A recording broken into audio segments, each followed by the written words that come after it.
Hi, marketers. This is Dots, and welcome to the Marketing Leadership Podcast. With me here is James Wirth, Senior Director of Strategy and Growth Marketing at Citation Labs. We will discuss, to a marketing strategy leader, SEO is spelled not SEO, but ROI. And we will look at how SEO people can steal more budget from the PPC people. So if you're ready, let's do it. Here we James, go. welcome. How are you? Thank you. I'm doing so well, Dots. I really appreciate you having me on the podcast. Yeah, no worries at all. So first, before we get into the topic here, and I'll probably have a lot of rants too thereafter. You want to tell us? You want to tell us a bit about yourself, your background, your role, how you've come to love SEO so much in this way. Yeah. It's funny too, because I've tried to get away from SEO a couple of times over the past about 20 years that I've been involved, and it just keeps sucking me back in every time. So I've not been successful. At this point, I think I'm capitulating. I'm going to be in SEO for probably the rest of my career. I love it. It's been great. It's been 25 or so years. I started in SEO before we called it SEO, which is really sort of a fun little, factoid, and I've enjoyed the journey. Full disclosure, almost zero or probably 100% of that early knowledge is totally lost and gone because SEO changes so much. But that's also one of the reasons I love about it. One of the things I love about it. Yeah. Might even change more with for sure. AI revolution, right? Big time. So I mean, a couple of things around that as well. But now staying on the AI thing, and we know that SEO is based on clicks. It's either backlinking, internal linking, it's people seeing search results and clicking through. But, AI is coming to the world of dark channels. It used to be dark social. Now it's dark search. Now it's dark community. So everything is becoming very dark these days, where there will be less clicks. I know a lot of people are starting to figure it out, and it's we're recording this in December of 2023. People are starting to make predictions about stuff. Yeah, as they always do. Well, what do you think? What do you think about the organic search experience, the future of that? Should we dump everything we've learned up till 2023 and prepare for the rest of the decade? What have you guys been looking at? Yeah, it's very much a topic of conversation that goes around the office and in all of our client meetings. We're for sure one of those kind of top of mind elements of SEO, especially because it's generally an outsourced service that we're providing, link building. And so it's very much top of mind. It doesn't make sense to keep my budget being invested this way. What's my ROI? That's the topic of the discussion, that sort of thing. And it's very early on. And as you mentioned, we're recording this in December. Things are super fresh right now and just changing at just crazy speeds. Revolutionary, not just evolutionary, in how we're learning how to kind of relearning how to do SEO. I think probably at this point, I'm looking at as many nods or anecdotes as I can find in order to get a sense for what is the environment going to look like 6 months from now. And I think the biggest nod for me is looking at how things were disrupted when Google started featuring more prominently the answer box or featured snippet or featured result, whatever we want to call it, when universal results really started becoming mainstream and we got these no simple queries, the understanding about no simple queries, and those were populating that answer box at the top and variations of that. Sometimes the people also ask would take real estate away, possibly, that kind of thing. But if we think about, and this so far has been true, if we think about where Google was pulling things like the featured snippet at the top or the answer box, or when, to what extent were they including Google business profiles or Google My Business at the time, Google business profiles and the local pack in the top search results. Things like people also ask when those would show up. And what we learned was, to a very large degree, that was all being pulled from other top results. And so we went through this stage of it being very disruptive, where we you lost those clicks. And I think we can look at those areas and get a sense for what's happening and likely to continue to happen in the short term with SGE.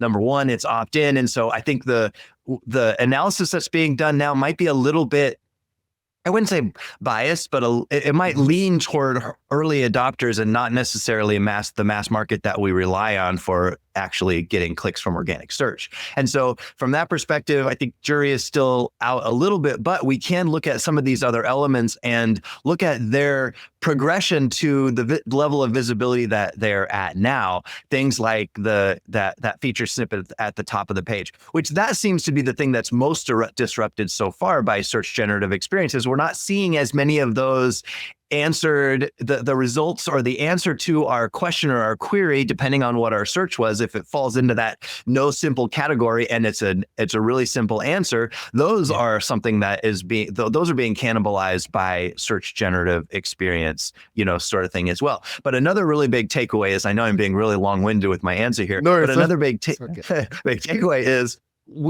from the early studies, and there are a number of early studies that are coming out now, we're seeing, and ironically from some very specific positions in the top 10 results, I think it's something like 1, 2, and 9, or 1, 6, and 9 are populating a larger percentage of or the results that are showing up in SGE, Search Generative Experience, are being pulled from those specific positions down below, which also makes me think, it's Google's page, of course, so we're subject to what they give us, essentially, in terms of results that would lead to a click to our website. So we don't have full control over the page, but we do want to take advantage of as much of it as we can. And if it means gaining that organic visibility, whether it results in a click or not, versus not having any more Google organic visibility, I think most brands are going to continue to invest in organic search. And if we want to continue to invest in organic search and get into those positions, whether it's 1, 2, and 9 or 1, 6, and 9, we're not going to be able to control exactly where we show up, but we can work toward investing in tactics that will get us to the top 10 search results and hopefully be in those positions where we either stay in the top 10 results or we get pulled into SGE. I think that's what I'm really looking for in terms of the outcome, is making sure we double down on the basics, because we know those are still important. And some things that we may not have invested as heavily in things like the general structure of our content, or maybe specifically schema markup or structured markup more generally, where we haven't invested to the level that we can. Those are going to be more important, as well as the structure of our content itself, sort of thing. Because we know that SGE is relying on its ability to digest and understand our content, just like organic search does more generally. Those things are the things that we seem to be hearing the most buzz around and what we're focused on. The quality of the content, the structure and layout of the content. Is it logical? Can Google understand it and get through it? Those things are going to matter, not just generally to organic search like they always have, but even more specifically to SGE and some of the new experiences we're seeing. Interesting. So I have about 2 or 3 questions from what you said, which I think is really, really nice. The first one is, this is a bit of a comment. Here is what I think. I am a strategist, but I would not say like I'm in the weeds with all the channels except maybe PPC. But from a strategic perspective, I have an idea about everything, including podcast SEO. Now, with that said, here's what I think. On the Google side, I think that they will still keep positions within search results. And the reason is this. I think if they focus on maybe just one or just a couple, there is a time where competition is good. You get what I mean? And people are maybe even forced to use paid ads. But there is a time whereby you're crossing the line with competition. You're basically saying, you have 1,000 people crammed in a room and there's a fire outbreak and there's just one exit door and the door is just 1 meter wide and everybody's supposed to cram out of that while the house is burning down. I don't think Google would want that. I think what they would probably do is most likely, of course, reduce the pages, from what it is now, I think about 20, 22 pages to, I don't know, maybe 1 page or something like that. So if you are listening and you are not page 1 material, then you have a lot of work to do. based on from the SEO perspective. Or what do you think about that big claim from Dots? That is a pretty big claim from DOS, and also sort of a really pessimistic scenario. How many people are in this room? We got to fit through. I'm looking for a window, if anything. That, I think probably the first thing I'd do. But yeah, I think you're right. Sometimes there are literally billions of results. Am I going to go that many pages, 20 plus pages into the search results and still expect to find the best answer? As an internet user, I do rely on Google for helping to prioritize that content. And we also know that Google often shows a mix of results in the top 10. It could be, depending on the scenario, it might be direct providers, it could be wholesalers or aggregators of that content, curators, like Amazon or something like that, if it's a consumer purchase. So we already see a mix in the search results. And I like to see that mix just for my own user experience and kind of knowledge building. I rely on a mix, a variety of search results. I don't know how about you, but I can't remember the last time where I entered my search and then I clicked the I'm feeling lucky button. And because I had ultimate confidence that Google is going to give me the one result that is going to answer all of my questions and make all of my dreams come true. That wasn't a good idea, but yeah, I guess it made it too popular. So yeah, it could be. It did make it. They did make that popular. I think from sort of the same perspective, I would be really surprised if Google made all of the other results go away and showed me only what's in the Search Generative Experience from what I see now. It often is a miss, just like the top 10 results might be. And occasionally I have to go to, beyond the top 10 search results to find what I'm specifically looking for. That part of that's on me. I asked the wrong question in the first place. And it's back to the, the standard garbage in, garbage out scenario. If I don't put in good inputs, I can't really expect good outputs kind of thing. And so I think we're probably pretty safe from the perspective of all of the results. I don't think those are going away. I don't need to necessarily go to the billions or millions. And I think this is another step in that journey of getting me closer to Google fully understanding and predicting what I'm actually after, whether I specify it explicitly or not. It's a good step in the right direction, but I think that we're still going to have jobs. Yeah. I like that indeed. So guys, it's not doom, okay? The second question is, and feel free to let me know whether if you've got some exposure in there or not, but what do you think about Bing? Do you think Bing SEO is going to get more important going into the next couple of years, given all the strides and, ChatGPT and stuff like that? Like, I mean, I don't have the data right now, but my guess is that Bing is slowly starting to eat into Google's search market, maybe. I don't know, but as what I think is Yahoo. As I think is Yahoo. It's interesting. This could be the catalyst for a potential shift where we see more activity spread out across search engines, especially if, and this feels like it's 100% in Microsoft's court. I think it was super smart for them to invest really heavily and kind of leapfrog Google, which of course has been working on SGE behind the scenes for an extended period of time, but because of the catalyst of OpenAI launching ChatGPT and and Microsoft swooping in and making that heavy investment and beating Google to market with a solution, I think that was pretty smart of Microsoft. And we'll see how they capitalize on that, especially because they own 2 of the top 5 search engines. So it will be really interesting to see what happens with Bing and Yahoo and how generative AI and other solutions are used more prominently than Google is using them to potentially steal some market share, and whether or not that's sticky enough to keep that market share, or are we going to just go back to defaulting to Google because maybe hypothetically speaking, we get better search results from that sort of thing, So it'll be interesting to see really what happens from here. Yeah, interesting. I'm asking you questions that a CMO might ask, because again, back to the topic, the CMO or a marketing leader is looking at, what this whole SEO thing means. Yes, is what I think is one of the other questions that they might ask. Why the term SGE? Why the term Search Generative Experience? In my mind, I would think it's generative this, generative that. So generative search. Are they afraid to call it GE so people don't mix it with the company? Or is GSC not as funky as SGE? Is that something you've ever thought about? I don't know. That's a good question. Yeah, it's interesting. I hadn't really thought about it, actually. You're right. It is kind of interesting that the name that they chose, it does have generative in there. So, they're trying to kind of connect the dots, I think. That's interesting. Pun I think that's, intended. yeah. I think that's interesting. It would be, that's a whole side conversation to unpack. Why did they call it this? Are there any hints in how we can kind of help connect the dots when we're promoting our own content and implementing, search tactics and techniques? That's interesting. I think that would be a fun thing to kind of unpack more. Yeah. Thanks for mentioning connect the dots twice. That is my tagline. I have filed it there.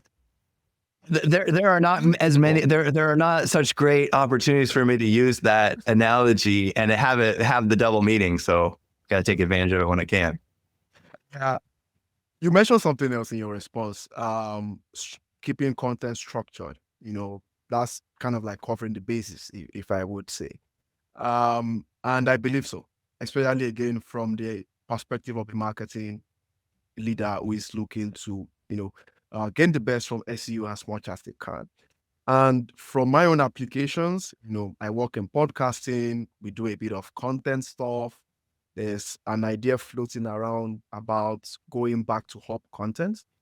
Some people will call it executive content, but basically you just have this hub where you have all kinds of content. You've got your article, podcast stuff. You just have all of them, maybe split by market, and so on and so forth.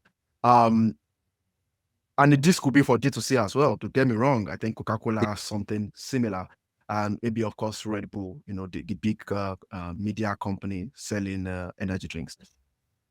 What is that something that you guys have been thinking about in terms of strategically advising marketing leaders going forward into maybe the new year, end of the decade, to say if you want a good market fit, content market fit, as Ross Simmons will call it, maybe this hub approach is the way to go. Again, there are technical benefits, but as you know, CMOs are very good with fluff. And I want to be a CMO myself in some way and enjoy some of those fluff. So how do you explain that hub content into them? Or even do you disagree with me totally that it's not true, it's a waste of time?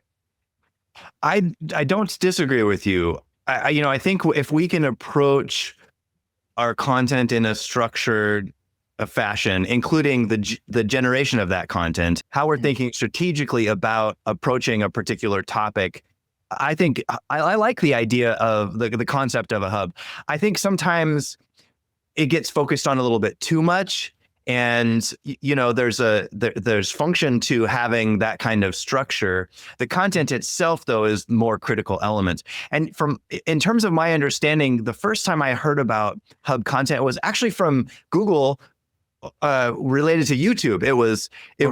There were 3 categories of video type of content. It was hub was the middle one. I think it was hero, hub, and hygiene.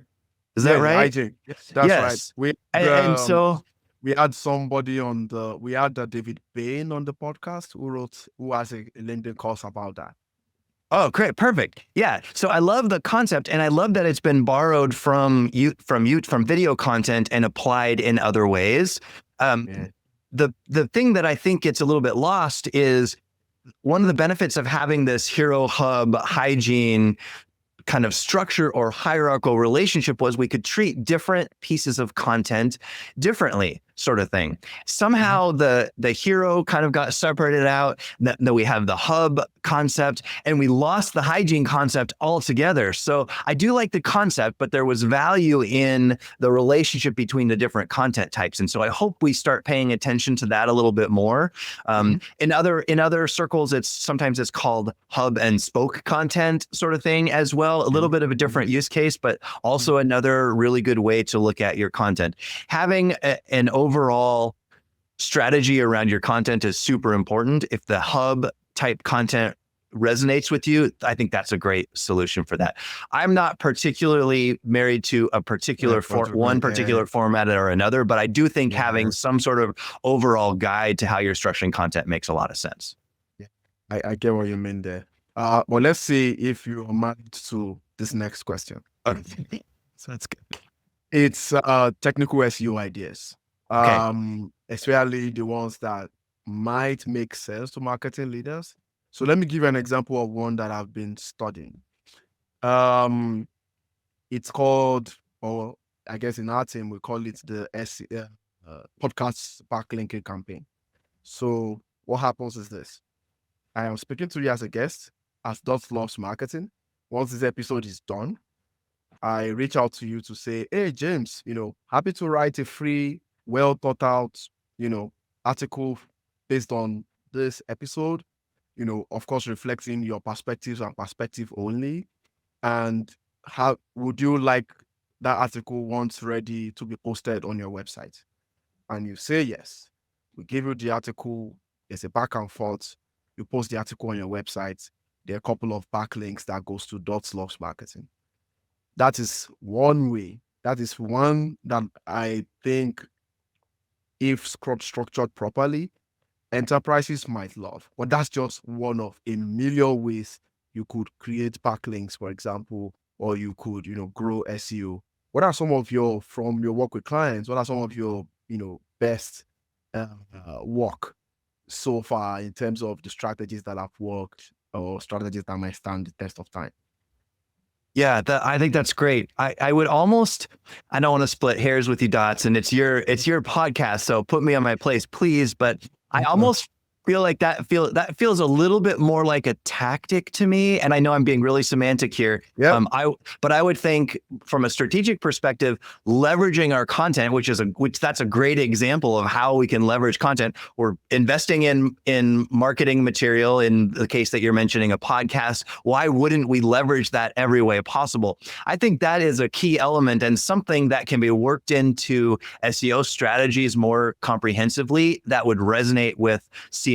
If we're investing hard or soft costs, maybe we're doing it internally, maybe we're outsourcing that work kind of thing. And you gave a great example of a method of link outreach that would have a higher percentage of interest rate because you have this substantial marketing piece of the podcast that you're sharing, and leveraging that by writing written content that would support the audio or video that would go along with the podcast. I think that's a great tactic. We've had a number of similar things that have been requested of us by clients over the years that have turned into major elements of our offering. One of our solutions is local nonprofit sponsorships. These hyper-local nonprofits typically are not that sophisticated. They have very small budgets and staff. They're putting all of the money that comes in, they want to get it right out back to their cause, whatever that cause is, sort of thing. And so from that perspective, they don't really invest heavily in their website. And as a brand, if I want to go and let's say I want to sponsor 10 different organizations, it's a lot of work to be able to find those organizations, find the overlap. Is this a good fit? Will they accept me as sponsoring their organization? Doing all that work sort of thing. And a client wanted to have more visibility at the hyper-local level, and they suggested, hey, is this something, could you do this outreach for us? And we said, sure. And it turned into a spin-off product called ZipSprout sort of thing. Wow. And so that was something that a client asked for, and we were able to deliver directly. And that was a great way for us to leverage link outreach in some kind of unique way. But I love your idea of leveraging the content. And that's something that I don't think that we do in SEO enough, is just get full value out of our content. Sometimes because it crosses channels. And if we're only focused on SEO, our KPIs don't align with social visibility. So taking something that's a podcast and creating a bunch of social posts to it, maybe won't really resonate with me or align with where my KPIs or SMART goals are for the year sort of thing, versus the social team, kind of thing, and what they're focused on. And so we want to make sure that we're doing a good job for ourselves in our role within a company. And so we don't necessarily look for those opportunities. But the one you called out is great. And I have seen certainly a number of others all around the same concept of leveraging the content that we're creating to the, the maximum ability that we can. That's something that I think CMOs, and CEOs look for. Are we getting the most out of the dollars that we're spending? Yeah, makes sense. And yeah, I was talking about tactics. Just to clarify there. Sometimes I use ideas, sometimes I use tactics. I didn't mean to call you out. I just wanted to kind of differentiate, because the overarching. I love what you're talking about in terms of podcasts specifically, but I think it also applies exactly what you're talking about. Applies beyond podcasts for sure. That's what I should have said. And yes, something else. Take away. You are famous for mentioning what we call the money page. And with my experience with backlinking, I know there are money pages. Most times, some people will use the service page. Some people will create a pillar page as that money page and then put stuff on it. But my question is, how do you determine which money page to use? What are some of those scenarios that you come across, and what are the corresponding money pages that follow those scenarios from your own experience? Yeah, that's a great call out. I often see the clients that we work with, which may be a little bit limited in terms of the number of clients. We're kind of a boutique site, and we usually are boutique service, and we usually work with clients that are pretty large, usually either medium to large businesses kind of thing. So, results may vary from the particular approach, depending on your niche or the size of sites that you're, building, that sort of thing. Yes. So where do I want to send that backlink to? Yeah. Whether it's, backlink from an external backlink or, backlink from internal links, however it is. I think there is a problem out there with people trying to determine what page. Which page, what page, right? And that will vary. That also will be subject to the tactic that someone is using as well. So if I'm doing a high level mainstream kind of media, digital PR type of approach, I may not have as much flexibility in terms of the pages that actually get the links. I think ultimately we want to get the link wherever we can get it. That said, though, if someone is investing hard costs and outsourcing a part of their budget to a third party agency that's going to do that work for them, our focus is on money pages, because generally that's where the revenue comes from. And with our focus on ROI, just kind of bring us full circle to the the topic today for the podcast, because that's where our focus is. That's generally where we'll provide the most value to a particular client. But as any brand out there, I say get the links wherever you can get them. Try to make your site structure nice and clean. You mentioned technical SEO a few minutes ago, Dots. And so from that perspective, internal linking structure as clean as possible, and factored into your approach in terms of hub and spoke or hero hub hygiene type of approach to content, whatever that framework looks like. Those are all really important things. Our approach specifically, because we're asking for investment dollars coming to us in order to do the work, is to focus on the pages that drive the most conversions. And so those are generally the ones that we focus on. How we select them, though, and whether we stay 100% with money pages, or do we go maybe a higher level up, because there's a concept that we refer to as impact radius, meaning we build a link to a particular page. Generally, the value or the impact of that link, probably not just one link, but some number of links, the impact of that link will extend beyond the single page, but generally in clusters or groupings based on how the site is structured. Because if we're close to a particular topic, if we think about it in terms of that hub content and supporting content around it, generally it's internally linked together more closely than a completely separate product or topic or subject or section of the site. And so we can also think about it from that perspective. And sometimes we like to we like to suggest that we go up a level in terms of here's our money page and it's on a particular product or a service. But if we go up a level, the link equity might flow down to more pages within that tight group. It might make sense to kind of diversify the pages that we're actually building the links to in order to help facilitate that kind of thing. So we do look at it from that perspective as well. How do we kind of back to what we were talking about before, how do we leverage the investment that we're making in content or directly in, link building or other tactics just to get the most value out of them? And that's one of the things that we look at. And then in terms of deciding specifically to your question, what page should get those links, we have a process that we call a link gap analysis. And it's part search, our competitor analysis, where we look at a number of metrics, including the high level ones like just the gap, or the difference essentially between the backlink profile of a competitor and the backlink profile of my particular page. When I narrow down to the pages that I want to improve my visibility for, the next thing is to figure out essentially what I'm up against.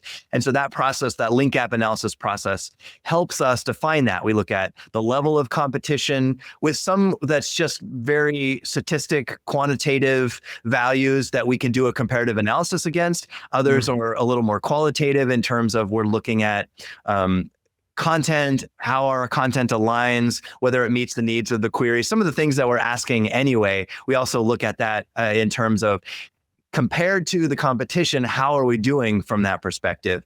And then we're looking at our overall budget that we have to spend, and additional secondary metrics like we look at SEMrush's organic difficulty score. That's a really nice one. We look at Moz page authority.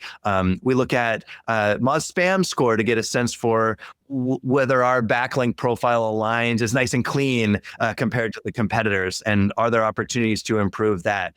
We look at a number of deeper metrics as well. Things like I'm looking at velocity of links being built. I'm looking at the average age of my links compared to my competitors. All of these are signals that might give an indication about whether or not we're being competitive with our backlink profile, and do we need to improve that in some way? So those are some of the things that we look at that go into the analysis. Interesting. So you mentioned the word competition or competitive like 6 times. So I have a follow-up question. Okay. That was a lot of mentions. So like, what if you have a competitor that is ahead? Sorry, if your brand is ahead of competition, right? For example, let me use this analogy. Your client is using bots, right? You are doing SEO for using bots, and apparently you are doing competitive analysis, and on almost every single metric, using bots is well ahead, just as he is in real life. Fastest man to have ever lived, than with all his competitors. So every competing guy is trailing behind. In that kind of analysis, because you're already ahead, what do? Do you say, okay, guys, it looks like you are good, we don't need to help you out with your SEO? Or do you do more, product market fit research, for example, to see what is the entire value of the market? Because now you've left your competitors in the dust, and you can then expand and get the entire market. Like, how do you guys do it? Sorry, this is not me putting answers in your mouth. I know nothing. No, this is great. Yeah. He's super fast. And if he's that far ahead of his competition, I think I would probably, I'm in that particular scenario, I might say, you know what, I think you're good as far as SEO and link building goes. If this is the entire universe of keywords and topics that you want to gain visibility for, you might be there. And the brand that he has is certainly going to drive, that strategy for sure. But I will say that in most cases, even very large clients that are the leadership, that have a leadership position in that space, they generally, while they may be ahead on some topics, are not going to be ahead on every topic. And so that usually comes out in the analysis. Even at the page level, okay, we have these, let's say the top 10 keywords where they're just crushing it across all metrics. They're in position 1 for all of them, but that page might rank for 4,000 keywords or 400 keywords, or at least 40, and we're only looking at the top 10. So I think, from a content perspective, it may make sense to maybe maybe break out some of those topics into secondary pages. That could be one of the reasons why they're not doing as well, because that primary page isn't necessarily going to cover all the bases for all of those secondary topics. Maybe there's an opportunity to take Mr. Bolt's shoe choices and break that into its own page sort of thing, or something like that, where he can gain more visibility around that topic. He's ranking middle of the top 10 or in position 12 or something, versus if we separate that content out and focus on that secondary piece of content as well, we could really improve the visibility. Generally, though, what we see is we'll look at maybe 50, 150 pages on a site at a time in a given analysis. And we'll work on those pages until we hit our goals. And then we'll reallocate that budget to other pages. So a lot of times it's a dynamic, living, breathing sort of campaign where we make those sorts of changes or pivots on a somewhat regular basis every 3 months or something along those lines. I bet we could find some things that we would want to increase on his website that would show as much visibility as the name itself, kind of thing. And a lot of times that's what we're focused on as well, especially with a large brand. They may be crushing it on every variation of their brand's name, even all the misspellings and everything else, and they're doing great from that perspective. From a non-brand topical perspective, which is where we generally focus, so that may be a different story. So I would really dig into those opportunities from there. Yeah, makes sense. And I guess, the KPIs or metrics like search volume might help determine where there's opportunity. Absolutely. Yes, for sure. Search volume, competition, our core competencies, that sort of thing. And when we do find those opportunities, we're looking at everything from the actual words on the page itself to specifically content that ties into EEAT or more generally helpful content. Is this adding value? A lot of times we will do things when we're making recommendations around content. We'll look at things like frequently unasked questions, and they're usually unasked because as a searcher, I didn't think to include that explicitly in my query. And so we do a lot of work around unpacking the audiences and decision makers that are involved, but not necessarily the one doing the searching on the page, especially from a B2B, but even from a direct to consumer perspective. If I'm buying groceries or a dog leash or things like that, the person doing the actual searching for the product is not the only one that's going to be impacted by that purchase decision. And so we're looking at all of the ways that we can unpack that content to better align with the needs of the searcher and everyone they represent in that transaction. Interesting. By the way, guys, EEAT means experience, expertise, authoritativeness, and trustworthiness. Just in case you just wanted to find out what that was. But this has been great. I am so lucky to be getting this from James for free, because this is just great, awesome stuff. And I have one more question for James as well. Please. The most important question, the nitty-gritty question, as we call it, But before I do that, we're going to go on a quick commercial break from our sponsor. And when we come back, it's going to be the dots rapid fire. We will not leave James alone without a few smokes. I'm sure we will survive, but we'll see how it goes. Let's get back. Stay tuned.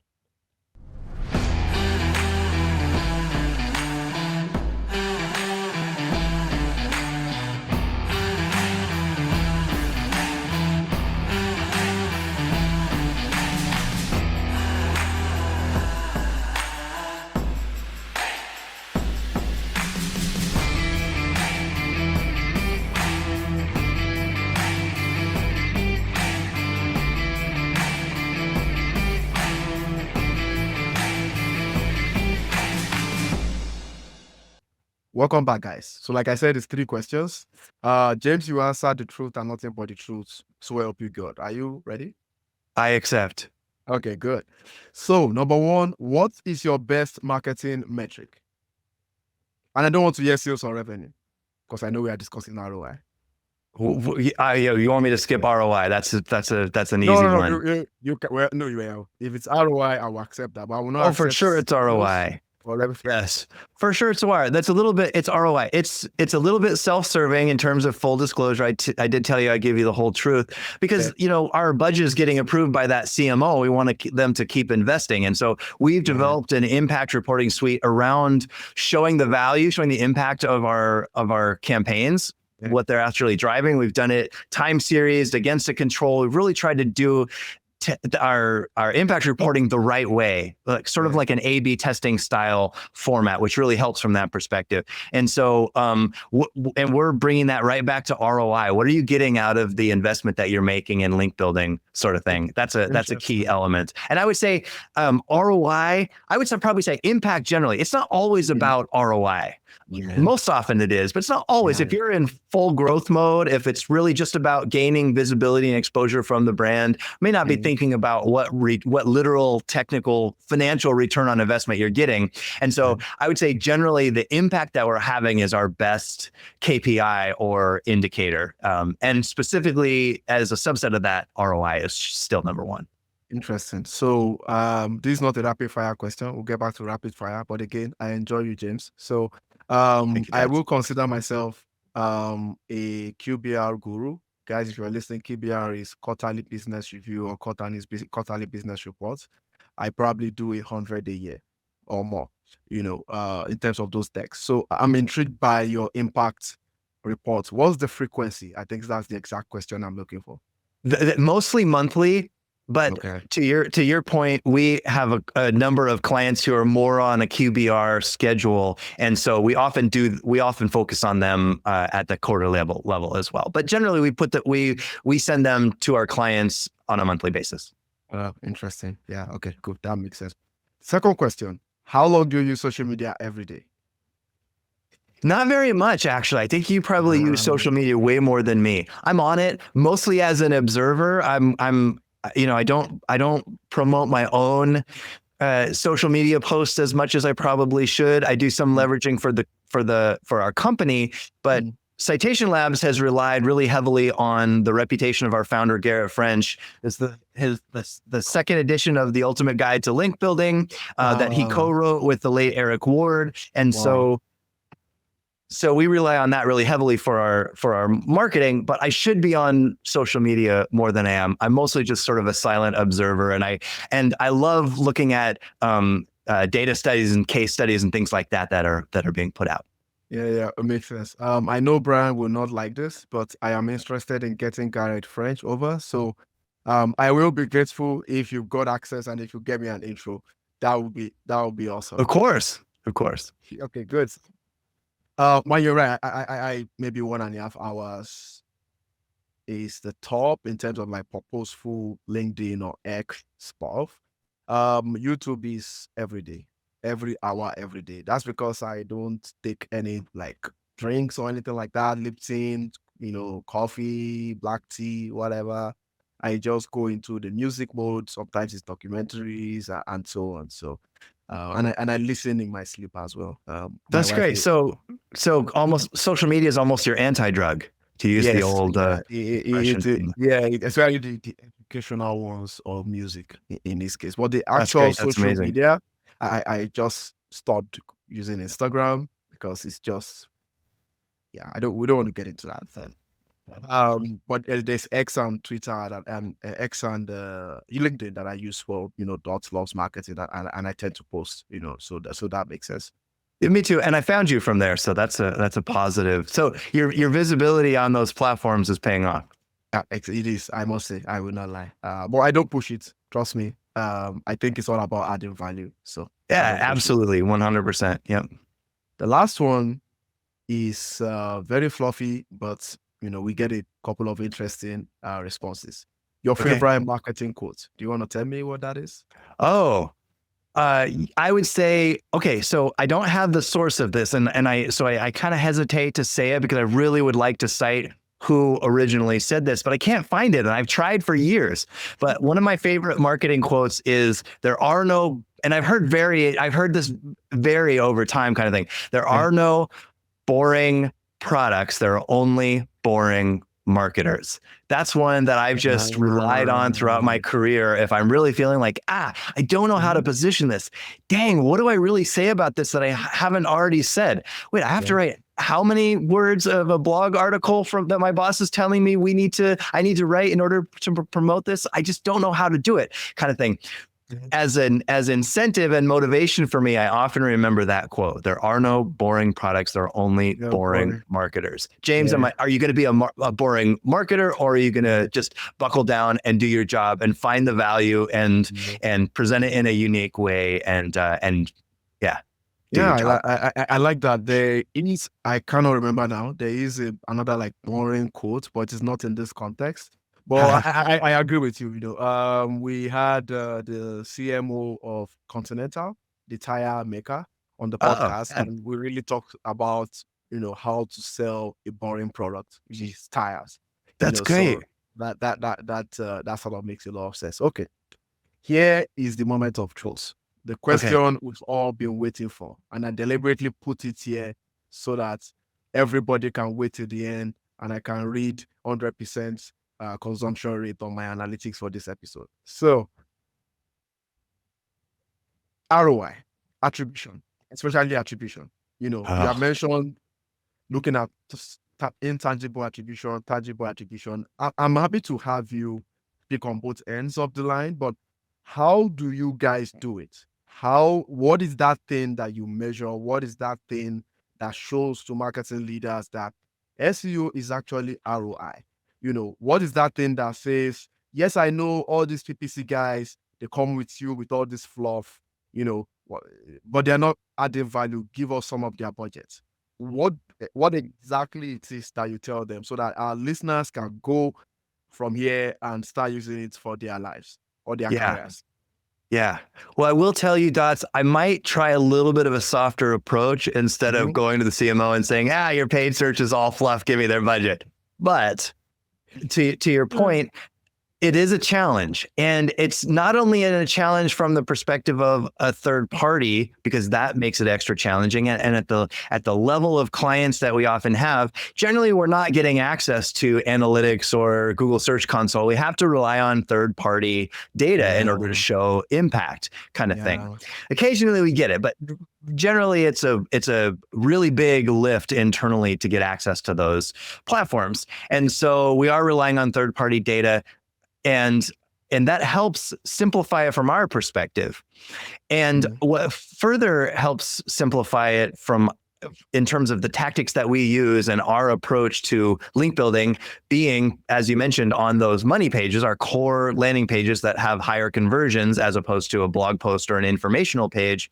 One of the unique aspects to those is generally they have more complicated URLs, and we're not getting a lot of traffic that would be direct or from social media or something like that, unless social is putting their own UTM parameters and tracking capabilities onto that click, because they of course want to get traffic for it, as they want to get credit for it as well. To your point, one of the challenges that we run into, which is a lot easier if it's an internal team doing the link building, and they're going to understand what that attribution environment looks like. Is it first touch attribution, last touch attribution, or something that reattributizes, I think I may be making up that word, but reattributizes a conversion from one channel to another sort of thing. There's a fair amount of that going around as well. A lot of times money pages are a little bit unique from that perspective because other channels are not as focused on them, number one, and number two, they have pretty complicated URLs that someone is not going to necessarily type in directly, kind of thing. And so I think that does help us have a little bit of a tighter correlation from a link building perspective to the work that we're doing and the impact that we're seeing, as well as just SEO generally also. But it's an ongoing challenge, and it's one of those things where sometimes we have to fight internal battles to get credit for those visits or leads, kind of thing. It's an ongoing challenge. I don't think I have an easy answer for you other than we do rely pretty heavily on the fact that these are for us, these are money pages. No one else is really focused on them. And for that purpose, we're usually competing less about attributing it to organic and more showing a correlation to link building specifically or explicitly. Yeah. And from that perspective, our best tool is to measure against a control group, hopefully where nothing is happening to those sets of pages in the control group. And the only thing that's being done is link building to the campaign group. No content refreshes, no technical changes, etc. If we can control that environment, which is really, really challenging, especially for larger enterprise sites where they might have 5 or 15 people on the SEO team all doing different things to different sections of the site. It gets pretty challenging but in those cases, we get back to the basics of trying to isolate the work that's happening to only be link building and to measure against a set of control pages where no link building is happening. If we can check both of those boxes, we have a pretty high correlation and even, dare I say, causal relationship between the links that we're building and the impact that we're seeing. That's kind of the holy grail from an attribution perspective for us. No, that I must say that is good enough. This is not a podcast of silver bullets, so it depends on what works for you anyway. So that makes a lot of sense. Man, I have been enjoying this, but unfortunately we are at time, which is sometimes annoying. But thank you so much for sharing this. Really, really enjoyed all the insights, all the back and forth. Sometimes we have guests that are fluffy, sometimes we have those with a lot of the technical stuff, and I think you obviously know a thing or two about SEO, which is great. I appreciate that. Thanks, Don. Yeah. Do you want to tell people where to follow you, to learn more about you? And that'd be great. Thank you for that. You've been a gracious host. Thank you for the great questions. And the comedy that makes it really enjoyable and interesting to listen to. I would love for anybody to check me out. Of course, you can look me up on LinkedIn, James Wirth SEO or something along those lines. Also, you can visit citationlabs.com, and a recent blog post actually has a template for ROI forecasting. So feel free to take a look at that, as well as linklaunch.com. We're just launching a new service, which is sort of mission control for all your link building needs. So please check out linklaunch.com as well. Thank you so much for your time. Yeah. All right, guys, you heard, please follow. And also, check out other episodes like this at .lovesmarketing.com. .lovesmarketing.com. Glad that I was able to secure that domain name. Anyway, I'm going there right now. And guys, don't forget to leave a review if you enjoy this. Don't forget to like, don't forget to share with your friends. Even if you don't leave a review, if you share, it's going to help, in a lot of ways as well. I know we all follow podcasts in different ways, so we are available on Apple, Spotify, and YouTube if that's something you want. I would like to thank Des Krieg, shout out to the great Brian in the background, and Content Allies for helping and partnering with me on this podcast, which has been, with all grace and incredible success. Guys, till next time, I'll see you and connect the dots. Thank you for listening to the Marketing Leadership Podcast, brought to you by Dots Loves Marketing. There will be links to any resources mentioned in today's show notes.